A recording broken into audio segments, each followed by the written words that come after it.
Boa noite, quem fala com vocês aqui é o professor Renato Erich Kleiman, mais uma vez. Estamos aqui na Faculdade Pascoal Dantas, estamos no curso de Administração de Empresas com o pessoal aqui do terceiro e quarto semestre para a nossa aula, continuação da nossa matéria, aula de Análise e Estrutura de Balanço, ou Estrutura e Análise de Balanço, tá bom? Nós estamos passeando pelas demonstrações financeiras e tentando conseguir com vocês quais serão aqueles, vamos dizer assim, indicadores que vão dizer da saúde da empresa. Nós já analisamos rentabilidade, já analisamos liquidez, já analisamos endividamento e hoje chegou a hora da gente analisar as atividades da empresa. Tá? Estou novamente aqui acompanhado aqui com dois colegas de vocês, o Braulino e a Maiara hoje, tá? A turma aí com a calculadora, todo mundo aí com exercício. Para aqueles que não estão com exercício na mão, estamos repetindo, ó, esse aqui foi distribuído para vocês, é uma demonstração financeira que estava publicado em meio público. Então temos aqui o ano de 1999, que eu já estou nas novas versões trabalhando como sendo 2000x1 e 2000x2, só para facilitar, para a gente não ficar apegado a uma data específica, tá bom?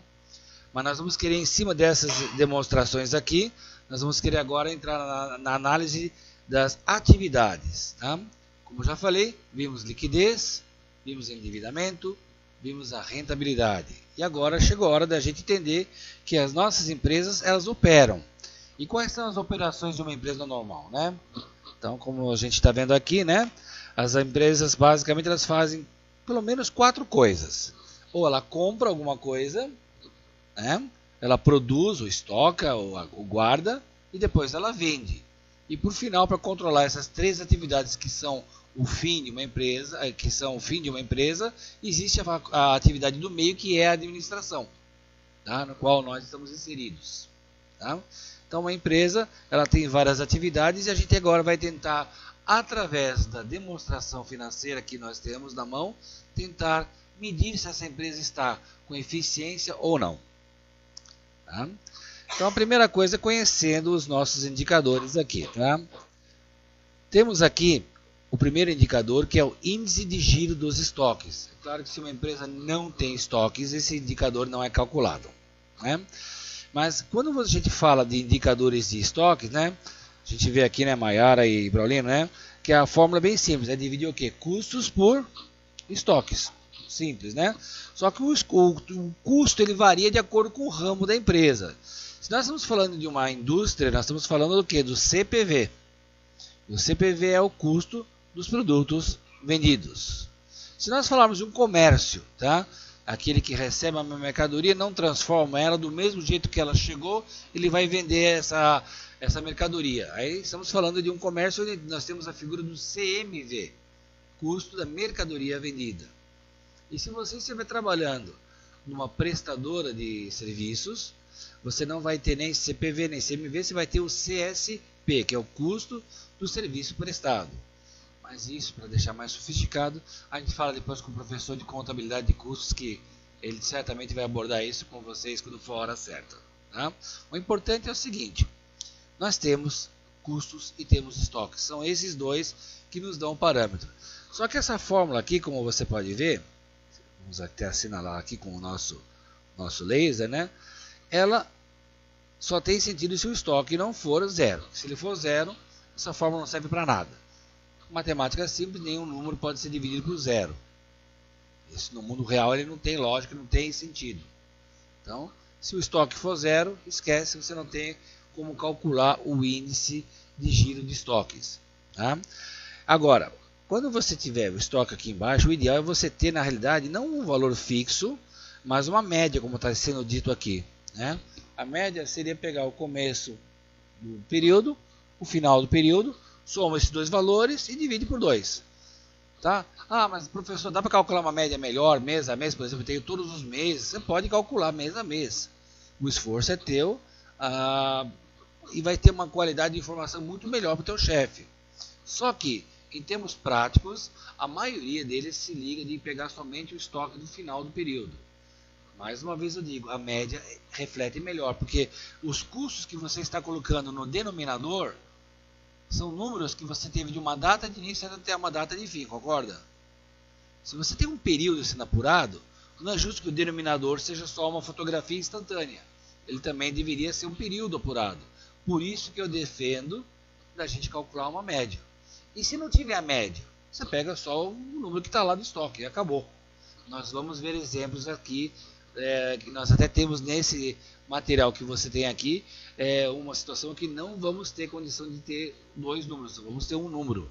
E a gente vai adotar o número que a gente tem, que é, no caso, o estoque da data em que você está fazendo a sua análise. Tá bom? Deixa que o exemplo acho que vai ficar mais forte, né? Além do giro dos estoques, tá? Nós temos que em inglês você tem o nome de Inventory Turnover, tá?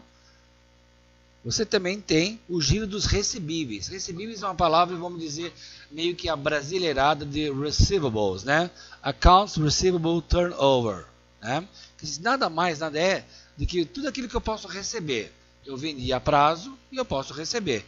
Então no Brasil é muito comum você falar o quê? Duplicatas a receber, clientes a receber, né? Contas a receber, tá?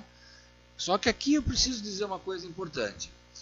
Na nomenclatura internacional, normalmente você não tem os impostos que se agregam ao faturamento presentes, mas é difícil você emitir uma duplicata e ficar separando parte dela, o que é impostos, o que não é impostos, o que é mercadoria só.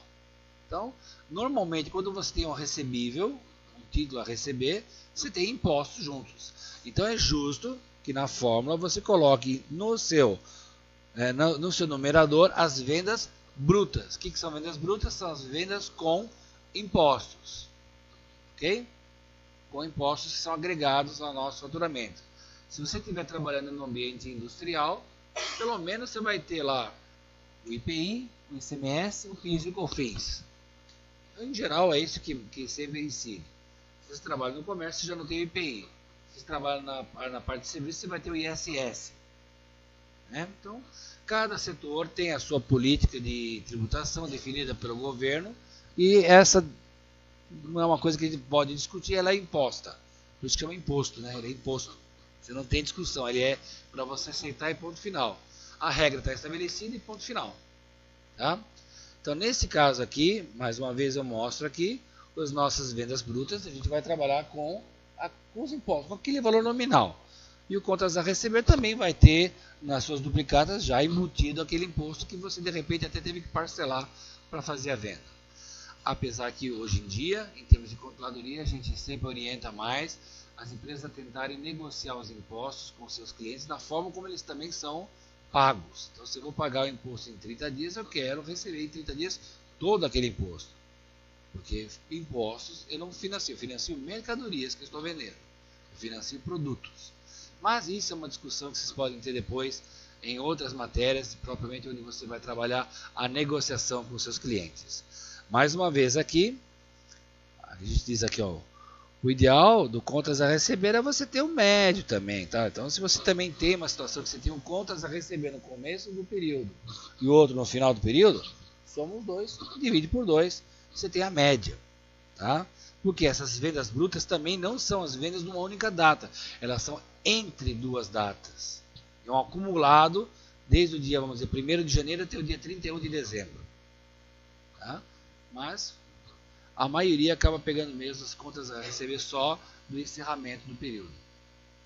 Ok?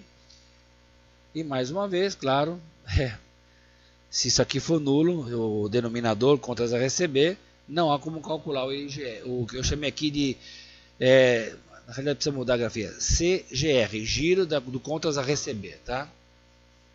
Com essa nomenclatura que a gente vai estar seguindo adiante, tá bom? Outro indicador assim bastante estranho, talvez para alguns, seja o giro do ativo permanente. Vocês devem lembrar que do lado do ativo, você tem algumas coisas que são do circulante e outras que são do não circulante. Lembram disso? Até bem pouco tempo, o não circulante não existia. Ele chamava-se somente de permanente, porque o que aconteceu? Aquele permanente mais o realizado a longo prazo se juntaram e hoje temos a figura do ativo não circulante. Mas o ativo, o realizável a longo prazo, não é alguma coisa que você compra para durar muito tempo. Você só financiou ou só vai receber alguma coisa em um prazo maior de 12 meses, porque era uma circunstância do negócio. Por exemplo, se você vende um prédio, você tem uma consultora. Maiara, vamos comprar um prédio? Tá? Então a Maiara resolveu comprar um prédio, só que ela chegou lá na hora de fechar o negócio lá e falou, olha, não tem para pagar à vista. Não tem problema, Maiara, a gente financia em 8 anos, tá bom para você? Então ela vai comprar o apartamento dela duplex, né? O triplex no Guarujá, é aquele lá? Não? Então ela prefere algo mais simples, né? Com 4 quartos assim, né? 2 cozinhas, uma churrasqueira na varanda, aquela coisa bem básica, né? E que ela vai pagar em 8 anos. Claro que os primeiros 12 meses, você vai dizer que são valores que a construtora vai receber dela no curto prazo. Ou seja, vai estar no contas a receber circulante. Mas os 7 últimos anos que ela vai ainda pagar para a construtora diretamente, vão estar no realizável a longo prazo. Por quê? Porque não se concretizam dentro dos 12 meses iniciais. Ficou fácil essa explicação? Vocês estão rindo porque não gostaram do apartamento que eu vendi para ela? Pô, faltou a piscina? Mas hoje em dia acho que a maioria tem já piscina, né? Não, estamos tranquilos, tá? Então, voltando para a empresa, tá? Às vezes ela tem alguns títulos a receber que vão ser recebidos além dos 12 meses do próximo período.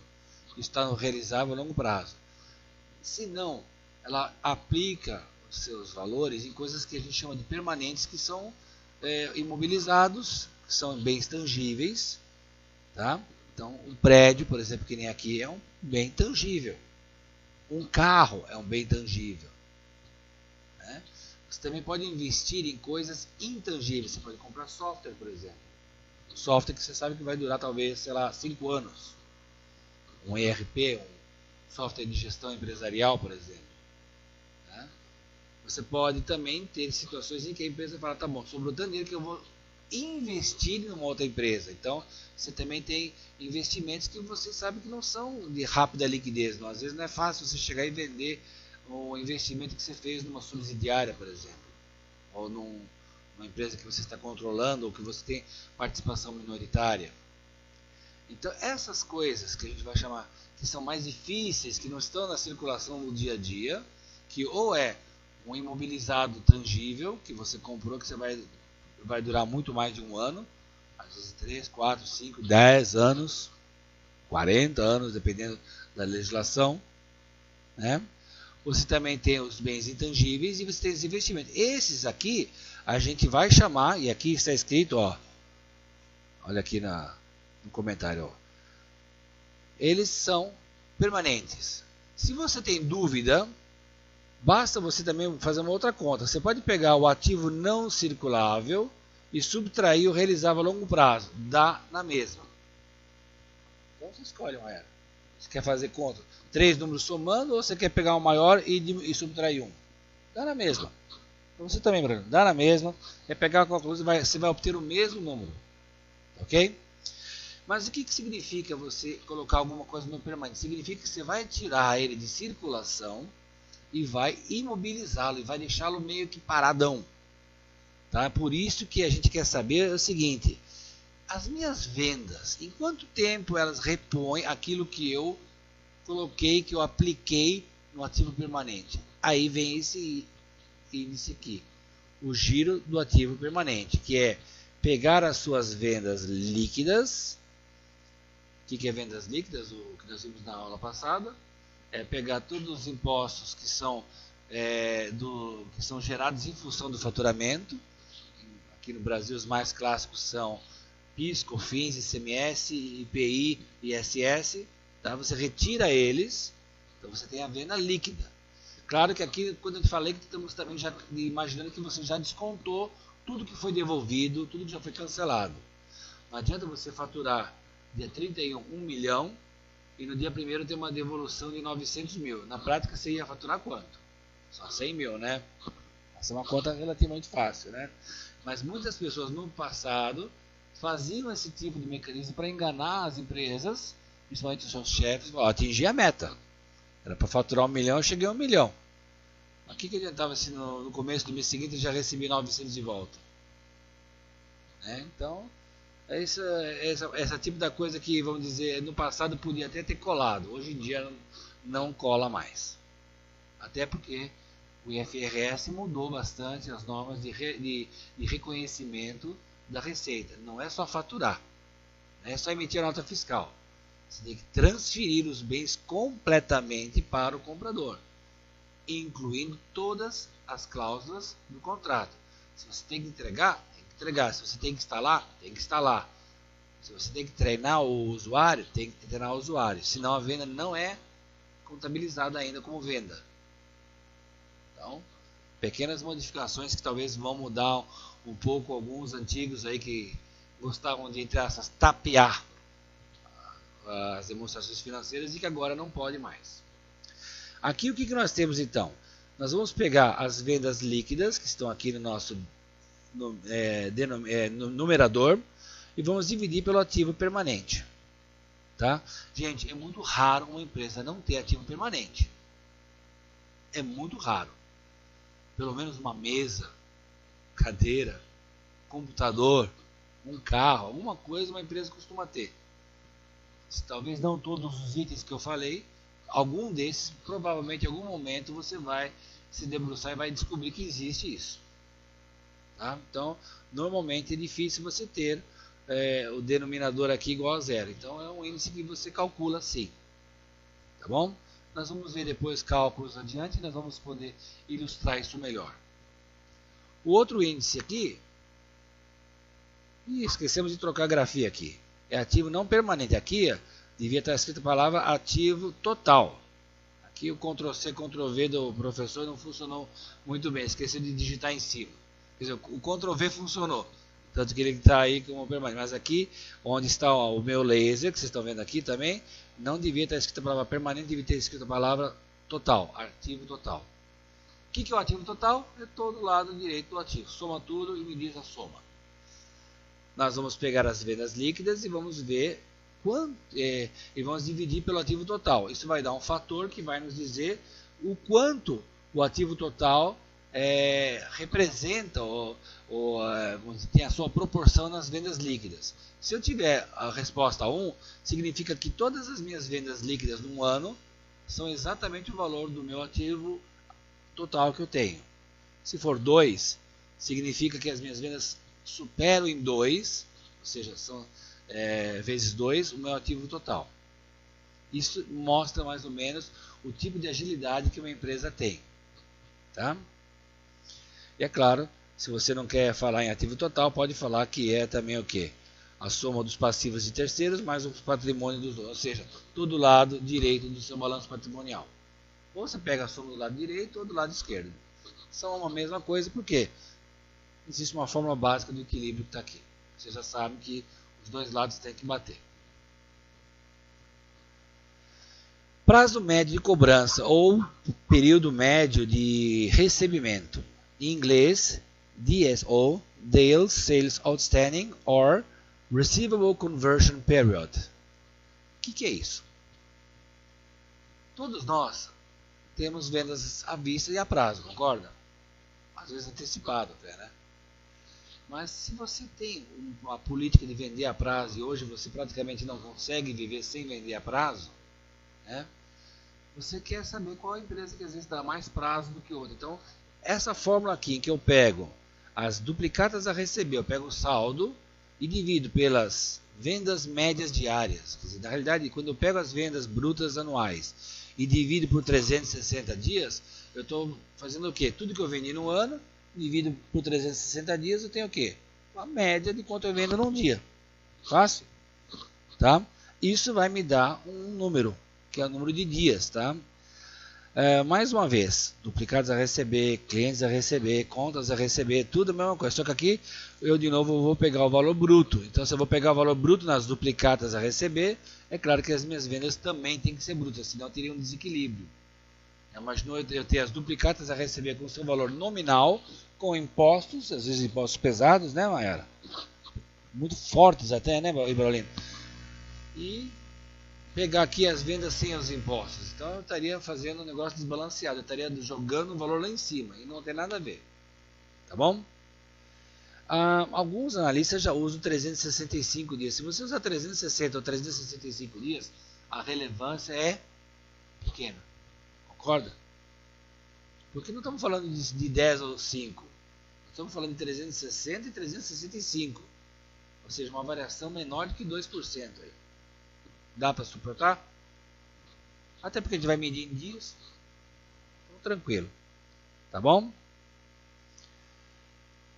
Prazo médio de pagamento. Se eu de um lado quero receber, eu também tenho que pagar meus fornecedores. Então, novamente, você pega aqui, ó, nessa fórmula aqui, ó, prazo médio de pagamento ou Payable Conversion Periods, em inglês, tá? Você vai ter o quê? Fornecedores a pagar dividido pelas compras médias diárias. Novamente, se eu pego as compras do ano todo, né, Maiara, e divido por 360, eu sei a média do que eu estou comprando por dia. Alguns dias eu compro mais, outros dias eu não compro nada. Mas é uma média. Tá ok? Então, aí você fala, mas espera aí. Se eu analisar a DRE, se eu analisar o balanço patrimonial, eu vou encontrar as compras? Você não vai encontrar explicitamente. Você pode encontrar, às vezes, uma nota explicativa, onde o valor está lá destacado. Mas se você não tiver, tem aqui um macete para você calcular. Olha aqui. O que são as compras? É aquilo que eu tinha no começo do ano, os estoques iniciais, mais o custo que eu apurei, custo do produto vendido nesse caso aqui, menos o que sobrou, me dá as compras do período. Então, às vezes eu posso ter que calcular. Tá bom?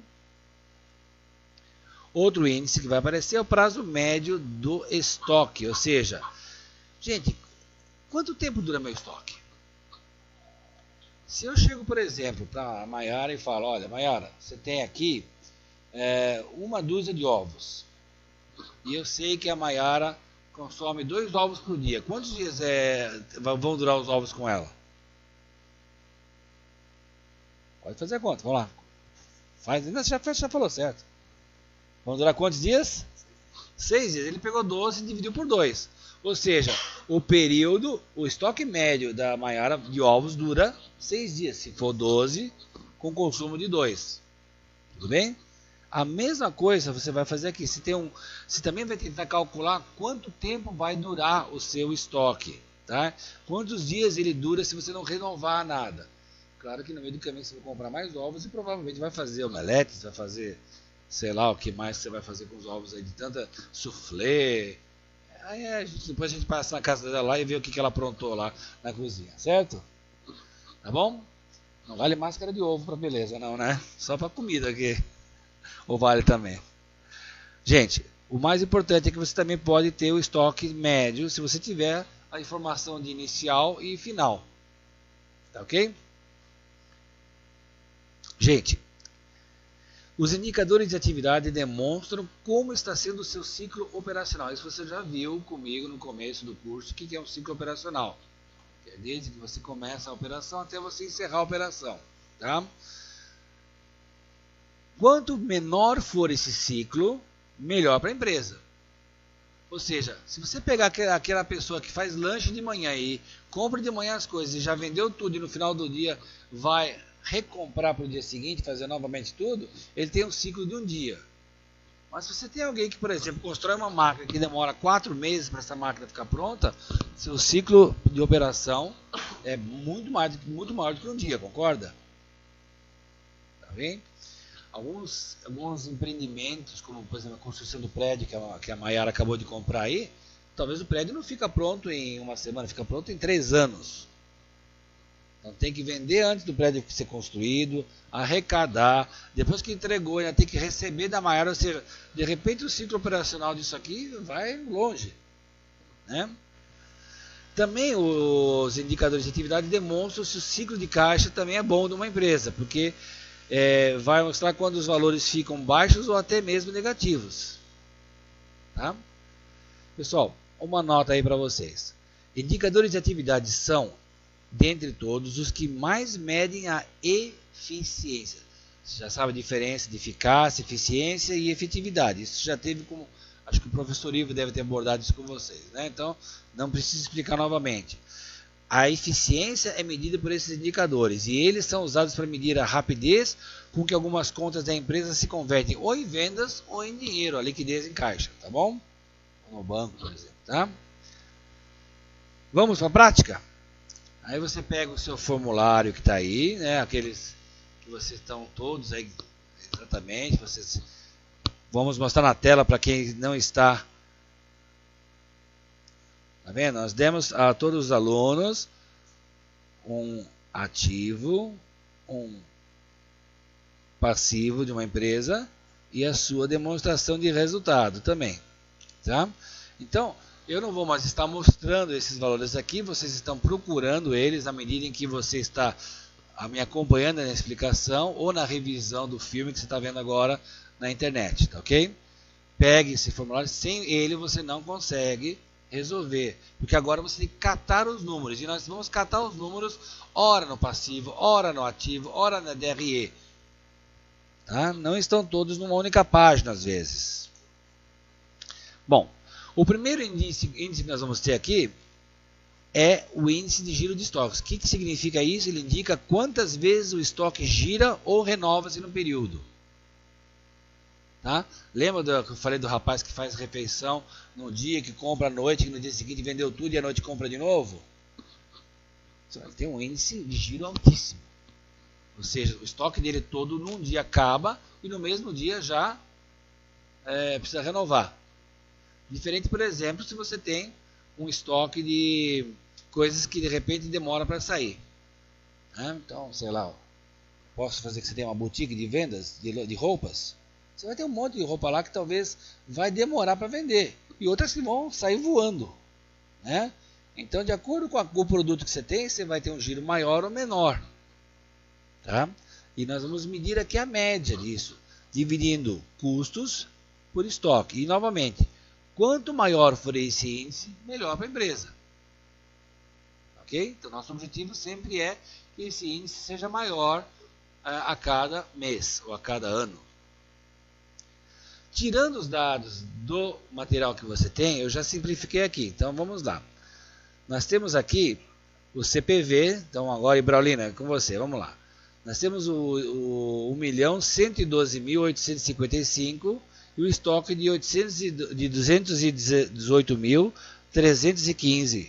Tá? Divide um pelo outro, vai ter um índice. Enquanto a Maiara faz o segundo aqui, que é dividir 336.000 por 262.035. Quanto é que você obteve aí no primeiro aqui?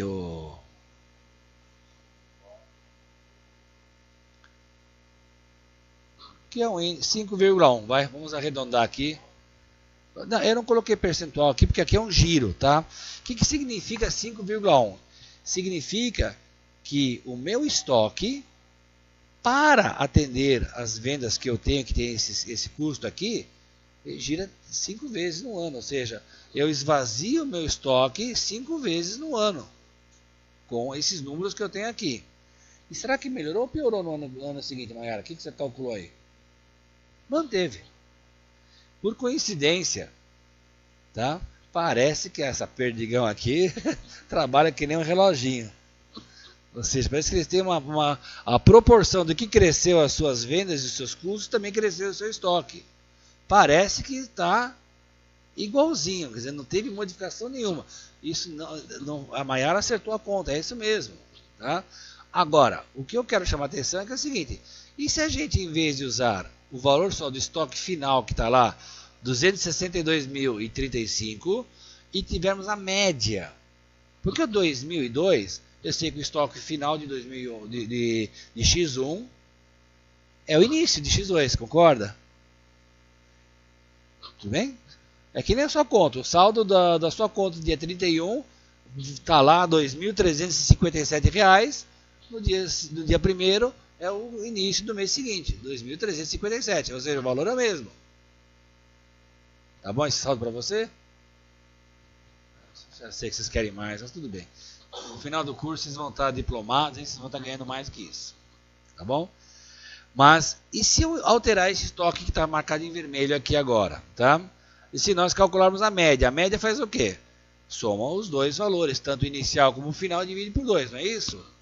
Fazendo isso, o nosso valor 240, pode falar. É isso aí. Então agora, se a Maiara refizer os seus cálculos, ela certamente não vai mais ter 5,1, vai ter? Já fez aí? Não fez? Eu faço para você então. 5,6. 5,6. Ok? Gente, daria para fazer a mesma coisa com o X1?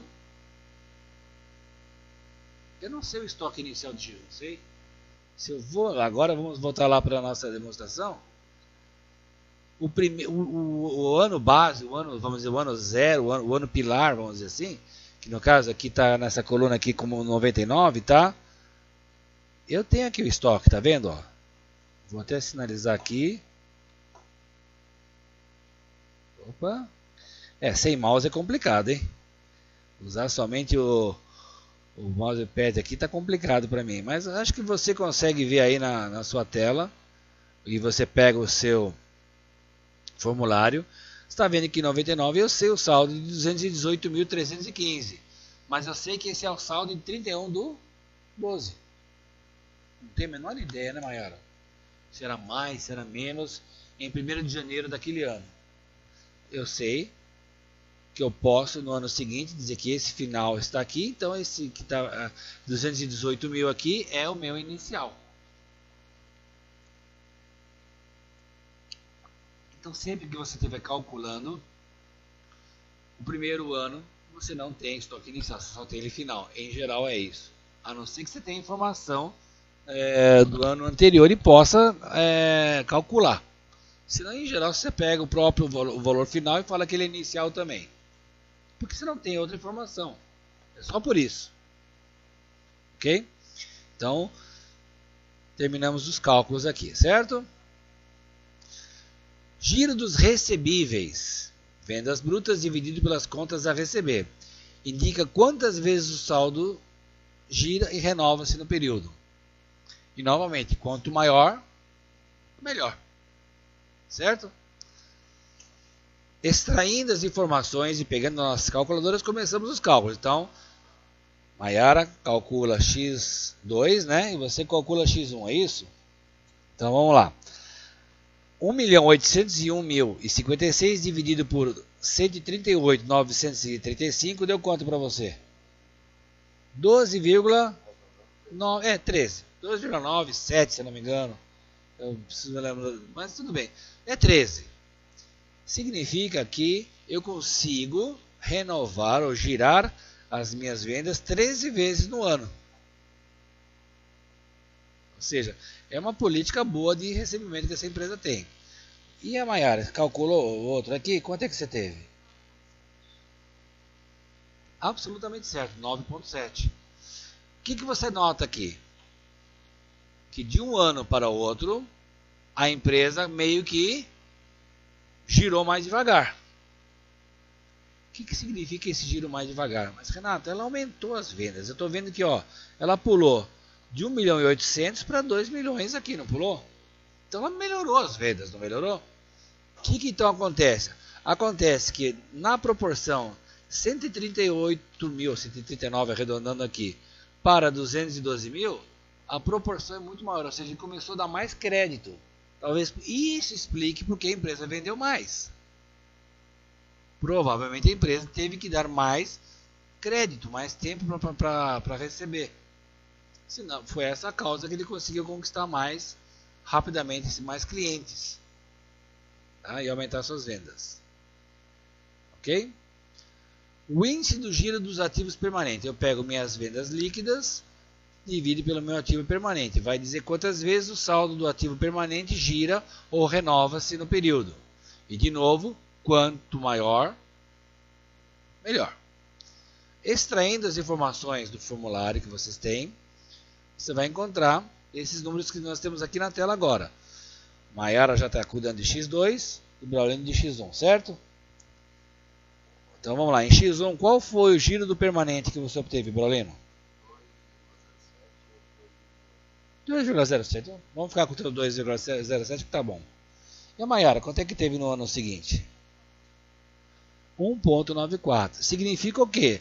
Talvez a empresa ela comprou muito mais ativo permanente, tá vendo aqui, ó? Ela dá um salto de 758 mil para 908, isso já tirando as depreciações. Ou seja, ela investiu mais em permanente, por isso começou a girar mais devagar, apesar das vendas terem aumentado. Tá? Ela resolveu investir em algumas coisas para a empresa a longo prazo, muito melhor se estruturar. O índice do giro dos ativos totais são as vendas líquidas dividido pelo seu ativo total. Ou seja, vai indicar quantas vezes o saldo do ativo gira ou renova-se no ano. E de novo, quanto maior, melhor. Extraímos os números das demonstrações financeiras. Já de novo, os dois colegas aqui, os colegas de vocês, nossos queridos Braulino e a querida Maiara, estão calculando os nossos números. Quanto é que nós tivemos em X1, Braulino? 0,84, perfeito. E em X significa que o giro do ativo também diminuiu. Do ativo total, né? O giro do ativo total também diminuiu. Mas a empresa vendeu mais, Renato. Vendeu, mas olha, o ativo total aumentou muito mais. Ok? Se eu tivesse mantido o ativo total igual e aumentado as vendas, eu teria feito o quê? Um giro melhor. Mas eu provavelmente aqui, apesar de ter vendido mais, eu aumentei muito mais outras posições, notadamente o permanente que a gente já percebeu. Tá bom? Prazo médio de cobrança ou de recebimento medido em dias. Tá? Aquela fórmula lá eu dei uma pequena simplificada aqui para vocês. Ó. Você está vendo que eu já falei que o denominador é pegar as vendas brutas e dividir por 360. Isso significa que você está fazendo o que? A venda média diária. Certo? Se você usar 365, você também pode usar que vai chegar a números bem próximos. Isso aqui vai indicar quantos dias em média as vendas demandam para a sua liquidez ocorrer, ou seja, virar dinheiro ou em caixa ou no banco. Ok? Eu vendi. Normalmente eu faturo, sei lá, 30 dias. Será que a minha média é receber em 30 dias mesmo? Ou será que tem alguns atrasos? Ou tem alguns que pagam mais antecipadamente? Tá? Muito bom. Vamos lá então. Extraindo as informações do nosso material, das nossas demonstrações financeiras, temos esses valores.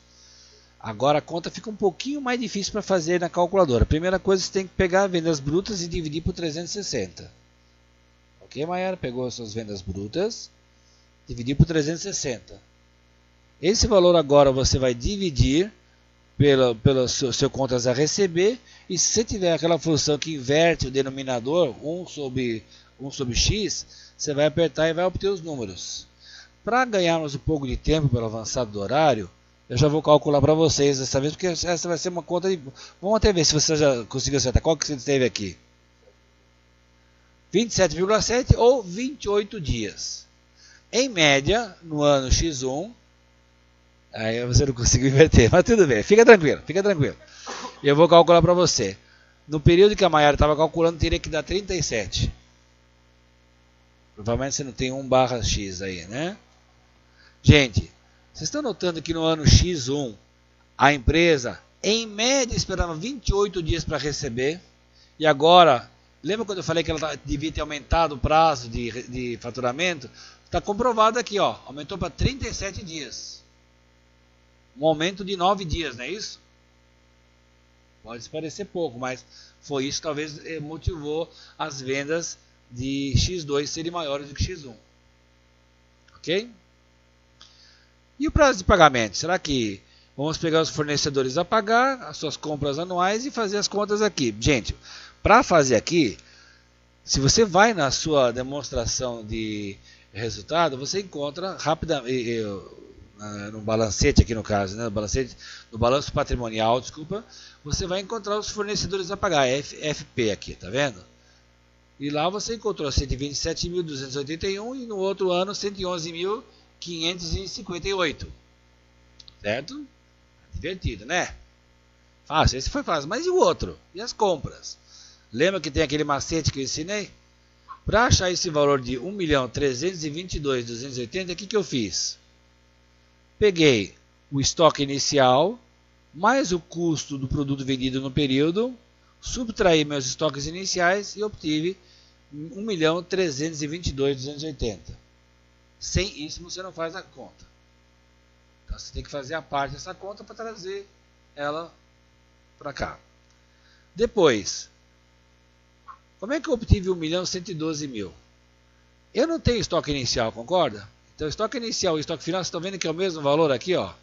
218.315 é tanto estoque inicial como final. Se os dois são iguais, concorda que um anula o outro? Só sobrou o CPV mesmo. Tá vendo aqui, ó, 1.112.855.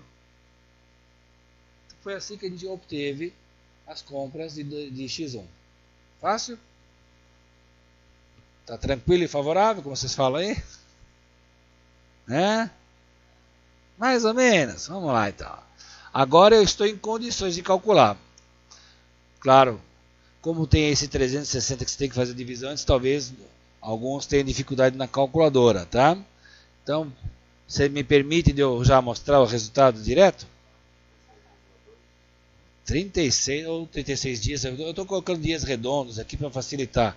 Em compensação, o X2 mudou para 30, quase igual. Ou seja, para pagar meus fornecedores, eu quase que mantive a política de um ano para o outro. Porque a diferença de um dia não é muito relevante, né? O outro lá, que aumentou 9 dias, já chama mais atenção. Ou seja, eu aumentei o período para os meus clientes pagar, mas mantive a mesma pressão sobre os fornecedores. Essa é a história que os números nos mostram. Então, percebendo como os números mostram alguma coisa que a empresa operou, ou seja, na política de compras ela se manteve constante de um ano para o outro. Na política de vendas ela foi mais conscienciosa no crédito. Bom, agora nós usamos aqui somente de novo um valor pontual. E se nós usássemos a média? A mesma coisa que a gente fez antes, ou seja, eu tenho o valor final de X2, mas eu sei o valor inicial dele? Sei, é o 111.000, não é isso? Soma os dois, 111.558 e divido por 2. Então já vamos alterar aqui, ó, 119.420, é isso? É arredondamento, né? Ok? Se eu alterei isso aqui, será que nós vamos ter alguma mudança agora no nosso indicador? Claro que aqui eu tinha 35, você lembra que aqui aparecia o prazo médio de pagamento como 35 dias? E agora, qual é a surpresa? Temos 33 dias. Uma diferença em 3 dias, tá? Alterou muito? Depende, talvez 10% de oscilação. Aceitável? Aceitável para dizer que está constante. Ok? Mas uma pequena influência no cálculo apenas. Para encerrar, queremos também calcular o prazo médio dos estoques em dias, tá? Que vão indicar quantos dias em média os estoques ainda seriam úteis para as operações correntes da empresa. Isto é, quantos dias ainda viria estoque caso não houvesse reposições dos estoques. Lembra da história dos ovos da Mayara? Se ela não comprar mais ovos e continuar gastando uma dúzia, vai ter uma dúzia e continuar gastando 2 por dia, ela só vai ter ovo por 6 dias. No 7º dia ela vai abrir a geladeira e falar, ué, cadê? Faltou o fornecedor. Né? Faltou ir no supermercado comprar mais ovo. Né? Então, é isso que nós temos aqui também. E de novo, quanto maior, melhor. Extraindo as informações da demonstração financeira, você obtém aqui que os estoques e o CPV. Aliás, você já viu esses números antes. Depois que você estiver olhando esse filme, volta e dá uma olhada naquele índice de giro dos estoques. Se você vê o índice de estoque, eu não estou fazendo custo dividido por estoque lá, e agora estou fazendo estoque dividido por custo. A única diferença é que agora estou multiplicando por 360. Então as informações são as mesmas. Você já viu essas informações aqui. Se fizer a conta, agora essa conta acho que vocês conseguem fazer, que eu coloquei o 360 aqui fora agora para facilitar a conta. Fica mais fácil, né? Então agora já de novo, tanto a Maiara como o Ibraulino já estão habilitados. Em X1 quanto que você obteve, Ibraulino? 71 dias eu obtive aqui. Na realidade, se você divide o estoque pelo custo, ou seja, os 218.315 por 1.112.877, e esse resultado você multiplica por 360. Vai obter 71 dias, ou seja, o estoque dura 71 dias, o seu, casualmente, ela tem o mesmo resultado. Parece que, de novo, vocês lembram que também o índice de giro de estoque não tinha dado igual? Quando é que nós conseguimos variar? Quando a gente fez o quê? A mesma coisa que vamos fazer aqui agora, usar a média. Enquanto, parece que a empresa tem uma política bem constante, né? Ou seja, na parte operacional que gira os estoques, aumentou o estoque, aumentou o CPV, aumentou o estoque na mesma proporção. Por isso que os indicadores deram os mesmos. Por isso que lá deu, acho que era 5,1 que tinha dado lá naquela ocasião, né? E aqui deu 71. Tinha que continuar igual, mas agora vamos usar a média. Ou seja, eu posso calcular a média de X2 como sendo o saldo inicial mais o final dividido por 2. Se eu fizer isso agora, 240, 175. Faz a conta, joga naquela fórmula lá. Quantos dias agora eu tenho? Estoque divide pelo custo. Isso, exatamente. 65 dias. Significa o quê? Eu, de 71, estou caindo para 65 dias. Estou começando a ter um estoque que dura menos dias para atender aquele aumento de demanda que eu tive. Quase imperceptível se você não usar a média. Se você não usa a média, você não teria percebido a diferença, concorda? Tá bom? Gente, nós vimos então hoje os índices de atividade. Eu espero que você possa fazer uma revisão disso. Tá? Vocês estão escolhendo balancetes, balanços patrimoniais e DREs de uma empresa. Nós vamos liberar um software para vocês, um aplicativo todo incrementado, tudo bacana. Nós vamos ver o que vocês interpretam do comportamento dessa empresa que vocês escolheram quando vocês começarem a tabular as informações. Mas pratiquem os números, peguem um DRE, peguem um balanço patrimonial de uma empresa e tentem calcular os índices não só de atividade que você viu hoje, mas também de liquidez, de endividamento e de rentabilidade. Tá? Não tem mais segredo para vocês. Tá? Basicamente é ter a fórmula do lado e saber como aplicar. Algumas são mais usadas, outras menos usadas, isso é normal. Depende também da ótica de quem está vendo. Mas o importante é que você conheça, que você utilize essas informações. Vai usar toda hora? Talvez não. Mas se você estiver adquirindo negócios ou gerindo empresa, certamente boa parte desses indicadores aqui vão se tornar no futuro aquilo que você vai aprender com a sigla de KPI. Key Performance Indicator. Indicadores de desempenho da empresa. Ok? Não são só KPIs, não são só esses indicadores que estão aqui. Tem outros também que vocês vão aprender que vão extrapolar as demonstrações financeiras. Mas isso é quando chegar as matérias futuras aí, vocês vamos estar lá com vocês e vamos estar ministrando isso com vocês. Por enquanto, nessa matéria nós ficamos por aqui. Mais uma vez, meu nome é Renato Henrique Kleiber, sou professor mestre aqui na Faculdade Pascoal Dantas, no curso de Administração de Empresas.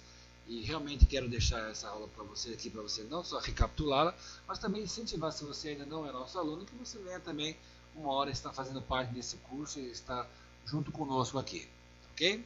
Por enquanto eu digo para vocês uma boa noite e até a próxima exibição de um vídeo. Um abraço a todos.